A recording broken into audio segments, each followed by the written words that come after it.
President, a dress code might be a choice of the senators, but racism should not be the choice of the Senate.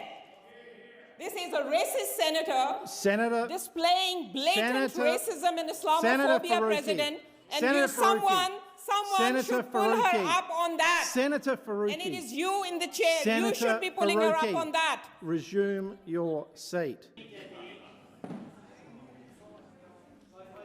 If this is about the dress code, she is disrespecting a faith. She is disrespecting the Muslims out there, Muslim Australians. It's absolutely unconstitutional. This needs to be dealt with immediately before we proceed. It's disgraceful. Senator Payman, it is a shame.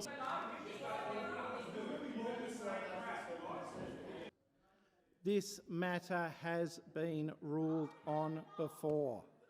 Senator Thorpe. I intend to uphold the ruling of Senator Parry and ask Senator Hanson to remove herself from the chamber and remove the clothing and come back dressed appropriately, or risk suspension, and she certainly will not be heard if she doesn't remove herself from the chamber. Thank you, Senators.